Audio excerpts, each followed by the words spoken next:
Kanchipuram వకుడా silks నాణ్యత మా ప్రాధాన్యత. మదీనాగూడ, మియాపూర్, హైదరాబాద్ లో త్వరలో శుభారంభం.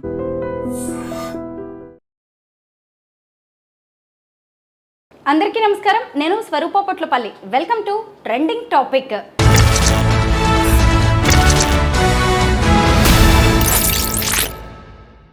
ఆ మధ్యకాలంలో హైడ్రా పేరెత్తితేనే హడలెత్తిపోయే పరిస్థితి కనిపించింది. ఎందుకో గానీ ఈ మధ్య కొంచెం హైడ్రా స్లో అయినట్టుగా అయితే కనిపిస్తోంది. అలాగే హైడ్రా నిర్వహిస్తున్న ప్రజావాణికి కూడా మంచి రెస్పాన్స్ వస్తుంది. HYDRAA commissioner, senior IPS officer A V Ranganath గారు నాతో పాటు ఉన్నారు. ఆయనతో మాట్లాడి హైడ్రాకి సంబంధించి అనేక కొత్త విషయాలు తెలుసుకుందాం. సార్ నమస్తే. నమస్కారం. ఏంటి సార్, హైడ్రా ఈ మధ్య కొంచెం స్లో అయినట్టుగా కనిపిస్తోంది, రీజన్స్ ఏంటో తెలుసుకోవచ్చా? స్లో స్పీడు అనేది అలా ఏం లేదండి, అవసరాన్ని బట్టి యాక్షన్స్ ఉంటాయన్నమాట. సో ఫస్ట్లో ఏదైతే కనుక నేను అంటే హైడ్రా అనేది కాన్స్టిట్యూట్ అయింది మీకు తెలుసు. జూలై 19 రోజున హైడ్రా అనేది ఒక ఆర్గనైజేషన్ ఫ్లోట్ అయింది. ఆగస్టులో ఒక ప్రెస్ మీట్ కూడా పెట్టాం. ఆగస్ట్ ఫస్ట్ వీక్లోనే, ఆగస్టు నాకు గుర్తుండి 7వ తారీఖు, ఇప్పుడు 8వ తారీఖు మీడియా వాళ్ళందరూ కూడా ఇక్కడ హైడ్రా ఆఫీస్లోనే పెట్టినప్పుడు వాళ్ళకి పవర్ పాయింట్ ప్రజెంటేషన్ చూపించి నేషనల్ రిమోట్ సెన్సింగ్ సెంటర్ నుంచి తీసుకున్నటువంటి డేటాని ప్రజెంట్ చేస్తూ పెట్టినప్పుడు దాంట్లో దాదాపు 60% పైన ఎంక్రోచ్మెంట్స్ ఉన్నాయి హైదరాబాద్ నగరంలో, చెరువులన్నింటిలో కూడా. బిట్వీన్ 1979 టు 2023 మధ్యలో, 44 ఏళ్ల మధ్యలో ఎన్ఆర్ఎస్సి చేసిన స్టడీని వాళ్ళ ముందు చూపిస్తూ ఆ పవర్ పాయింట్ ప్రజెంటేషన్ కూడా షేర్ చేసి ఈ రేట్లో అంటే ఇంకా మిగతా ఉన్న 40% చెరువులే అది ఉన్నప్పుడు దాన్ని కాపాడుకోలేకపోతే కనుక హైదరాబాద్లో మనం బహుశా ఇంకొక 5-10 ఏళ్లలో ఆ చెరువుల పర్సంటేజ్ ఆఫ్ అది ఉండేది ఎంక్రోచ్మెంట్ 90% అయిపోతుంది. హార్డ్లీ 5-10% కూడా మిగలదు. ఇప్పుడన్నా మనం కాపాడుకోవడానికి ఒక తీవ్రమైన ప్రయత్నం చేయాలని చెప్పి కూడా ఫస్ట్ అనుకుని చెప్పి దాన్ని బట్టి అది వెంటనే కొంత డిమాలిషన్స్ కూడా ప్లాన్ చేసిన తర్వాత అది ఒక రకంగా డిటరెన్స్ లాగా, అంటే ఏంటంటే ఫర్దర్గా ఎంక్రోచ్మెంట్స్ అనేది జరగకూడదనే దాంతో చేసాం. దానివల్ల డెఫినెట్గా ఫస్ట్లో చేసిన డిమాలిషన్స్ వల్ల పబ్లిక్లో ఎఫ్టీఎల్ బఫర్ అనేది పబ్లిక్లో వాళ్ళ దృష్టికి రావటం, పబ్లికే కొనకుండా ఇప్పుడు ఏంటి చాలా సందర్భాల్లో వాళ్ళకి అవేర్నెస్ రావటం, చాలామంది అసలు పబ్లికే ఇప్పుడు ఎఫ్టీఎల్ అంటే కనుక మాకు వద్దు అనేటటువంటి పరిస్థితి రావటం, ఇవన్నీ కూడా బహుశా మాకు ఆ ఫస్ట్ ఫేజ్లో తీసుకున్న డెవలప్మెంట్స్గా మేము తీసుకున్నాం. ఇదంతా కూడా అప్పుడు ఫస్ట్ ప్రెస్ మీట్లో కూడా చెప్పడం జరిగింది, ఇదంతా ఇలానే చేస్తామని. అంతేగాని ఏదో సడన్గా మార్చేసాము ఇలా మార్చంటానికి కాదనమాట. నెక్స్ట్ తర్వాత ఏం చేసాం, ఇప్పుడు రీకన్స్ట్రక్షన్ ఫేజ్ అనమాట. సెకండ్ దాంట్లో ఇప్పుడు రిజ్యువనేషన్, ఇప్పుడు చెరువులు తీసుకున్నాం, 6 చెరువులు తీసుకుని ఈ 6 చెరువుల్ని మేము ఇప్పుడు డెవలప్ చేస్తున్నాం. హైడ్రా డెవలప్ చేస్తుంది.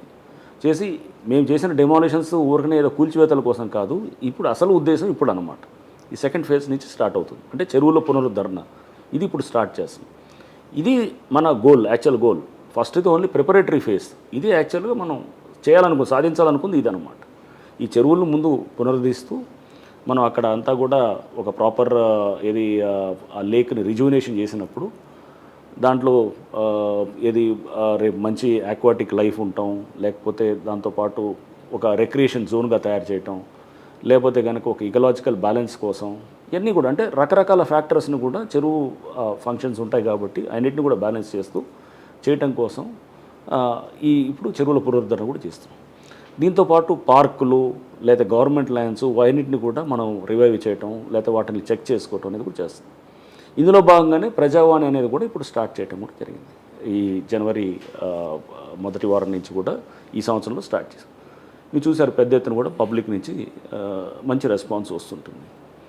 వాళ్ళు కూడా చాలామంది వచ్చేసి వాళ్ళ లేఅవుట్స్లో సమస్యలు, లేకపోతే పార్కుల్లో సమస్యలు, అక్కడ గవర్నమెంట్ ల్యాండ్స్ ఏమైనా కబ్జాలు అవుతుంటాయి, రోడ్లు కబ్జాలు అవుతుంటాయి, అన్నిటి గురించి కూడా వాళ్ళు పెద్ద ఎత్తున కూడా మనకి కంప్లైంట్స్ ఇస్తున్నారు. వాటి మీద కూడా హైడ్రా ఇమీడియట్గా యాక్ట్ చేస్తున్నారు. సో ఇది అంటే నేపథ్యం ఏంటంటే అది కూల్చటం ఒక్కటే కాదు, మనం నిర్మించడం అనేది ఇప్పుడు ఈ ఫేజ్ స్టార్ట్ చేసాం అనమాట. సో రేపు ఈ చెరువులన్నీ కూడా పునరుద్ధరణ అయిన తర్వాత అప్పుడు డెఫినెట్గా మా లక్ష్యం ఏ లక్ష్యంతో అయితే కనుక మేము ఇది చేసామనేది ప్రజలందరూ కూడా క్లియర్గా అర్థమవుతుంది.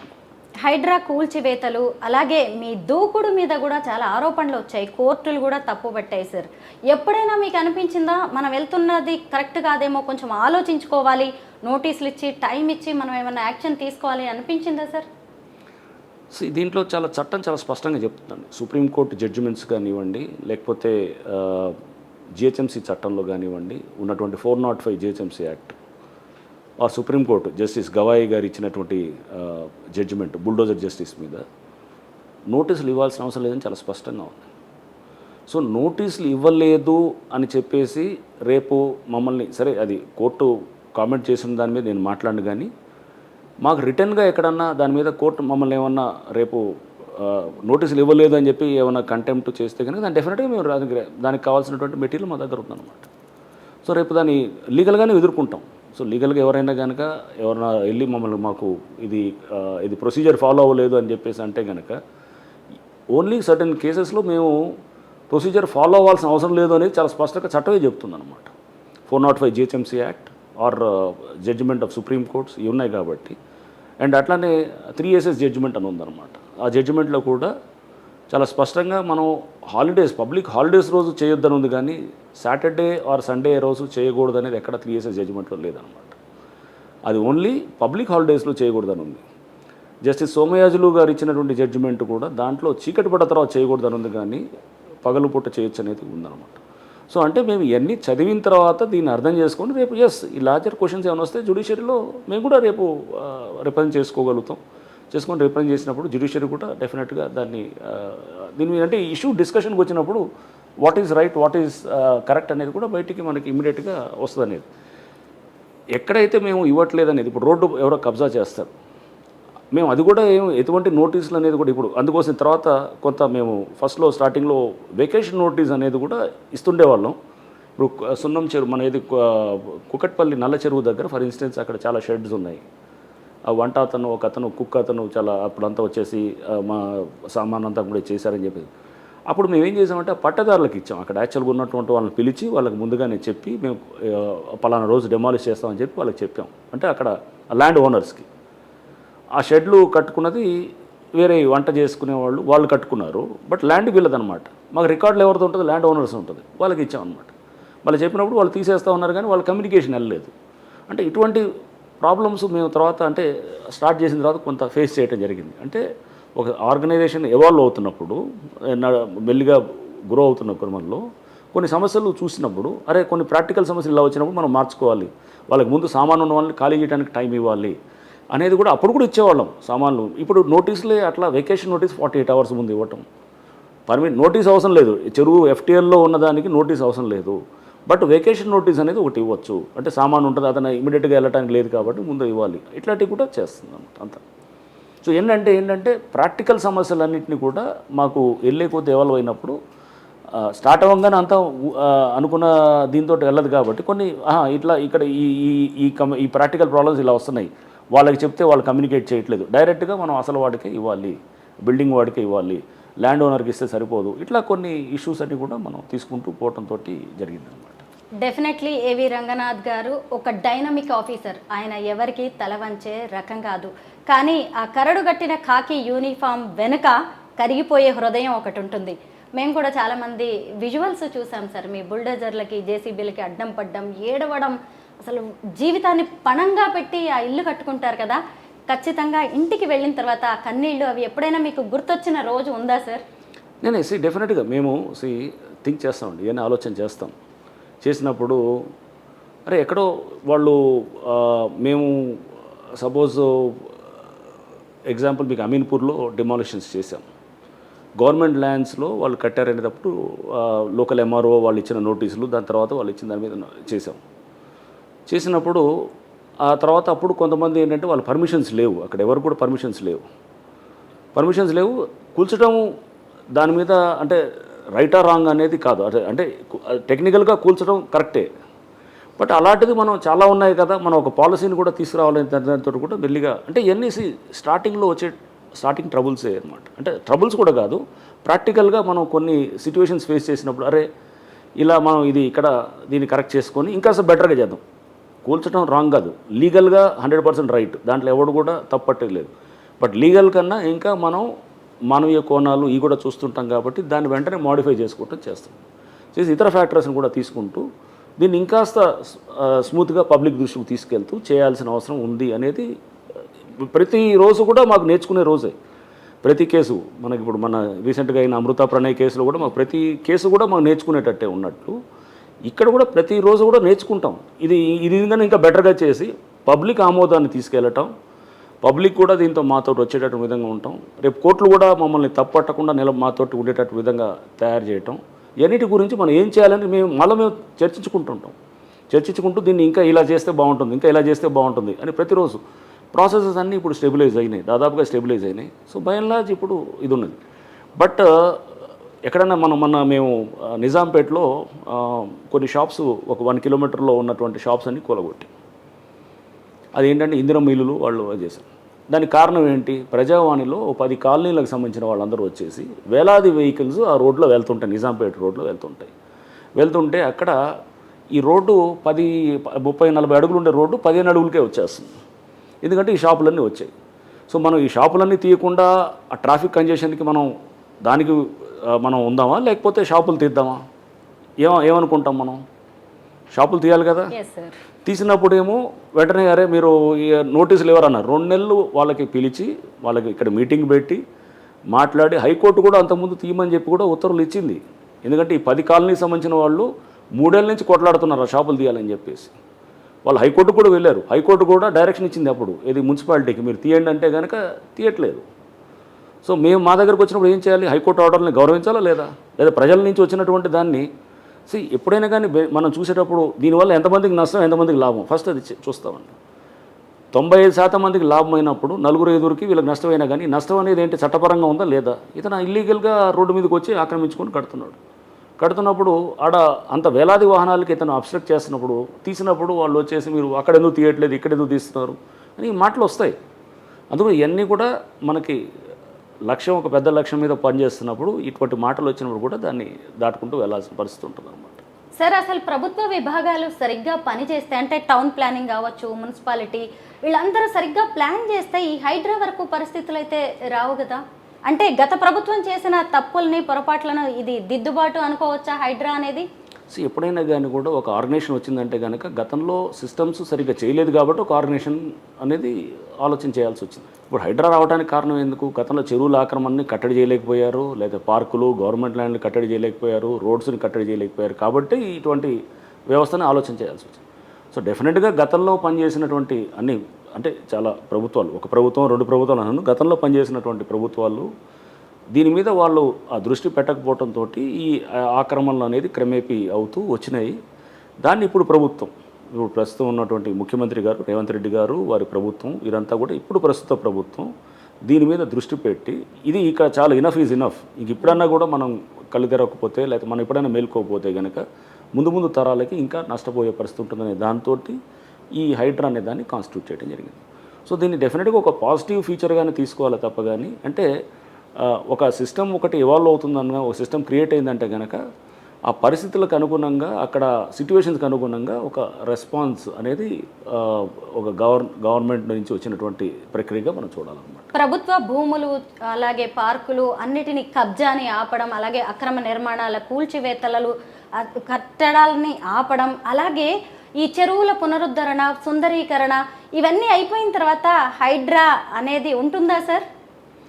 హైడ్రా అనేది అంటే మీ లక్ష్యం నెరవేరిన తర్వాత హైడ్రా లక్ష్యం నెరవేరాలంటే అది నిరంతరంగా జరుగుతుంటుంది. పోలీస్ అనేది ఇప్పుడు దొంగతనాలు కట్టడి చేయటం, లేకపోతే ఏది నేరాలు కట్టడి చేసిన తర్వాత పోలీసుని మనం ఉంచుదామా అనేటట్టు ఉందన్నమాట. అలా కాదు, ఖచ్చితంగా ఇది జరుగుతూనే ఉంటాయి.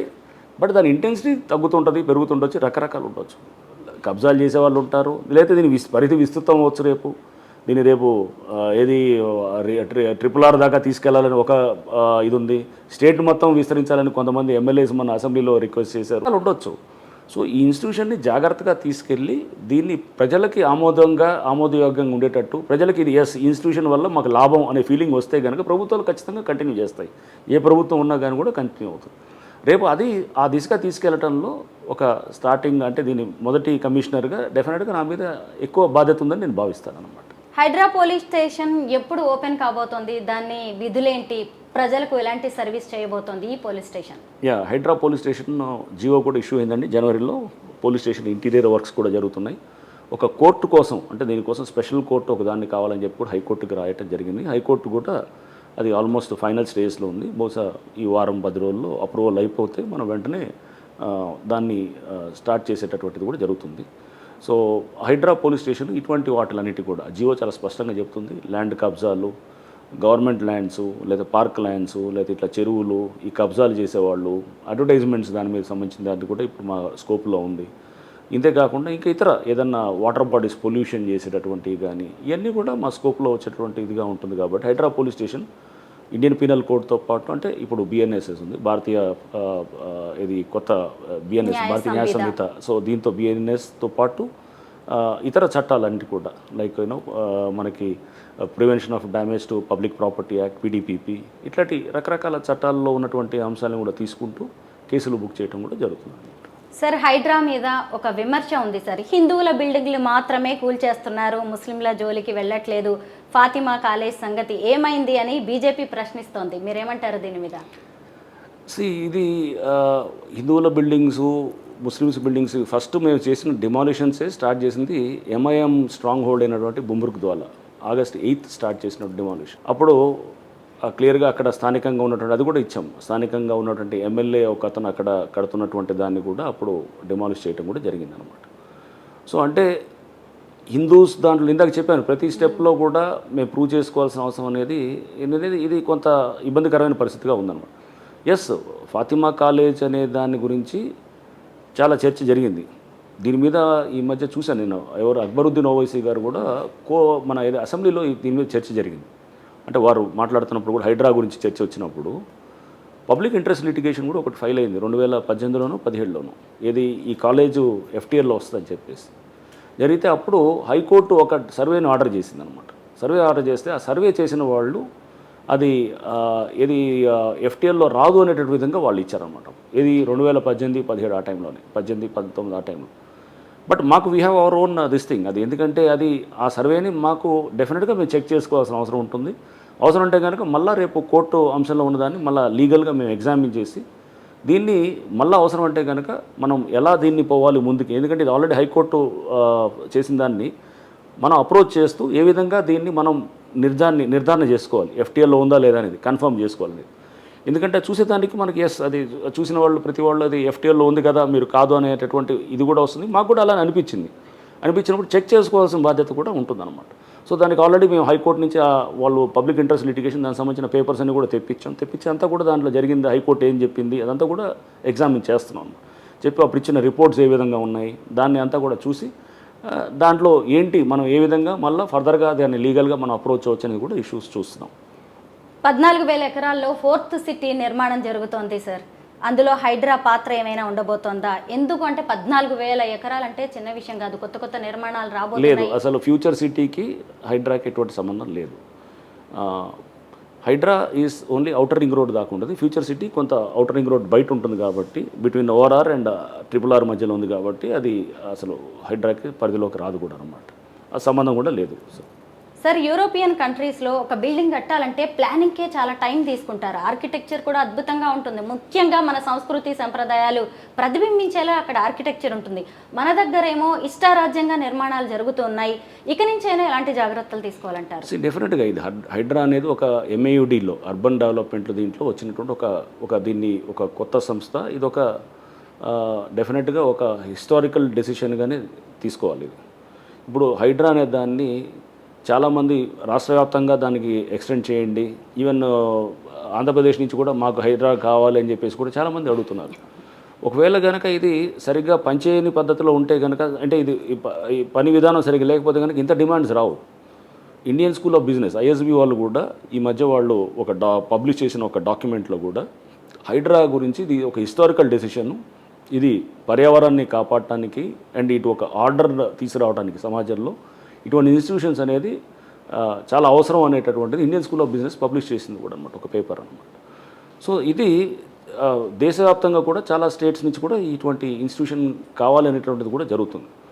సో ఒక ఆర్డర్నెస్ తీసుకురావడానికి అంటే అనాథరైజ్ కన్స్ట్రక్షన్స్ అనేది ప్రతి చోట ఉన్నది, ప్రతి సిటీలో ఉన్నదన్నమాట. అంటే 3 ఫ్లోర్లు తీసుకుంటే 5 ఫ్లోర్లు కట్టడం, అసలు పర్మిషన్ లేకుండానే కట్టడం, ఇచ్చిన దానికి సెట్ బ్యాక్ లేకుండా కట్టడం. ఇది ఉత్తి హైదరాబాద్లోనే కాదు, ఢిల్లీలో ఉంది, బెంగళూరులో ఉంది, చెన్నైలో, ప్రతి సిటీలో ఉంది. అన్ని చోట్ల కూడా దీని మీద ఒక ఆర్డర్లీనెస్ తీసుకురావడానికి ఇటువంటి ఇన్స్టిట్యూషన్స్ ఆవశ్యకత డెఫినెట్గా ఉందని చెప్పేసి కూడా నేను భావిస్తాను.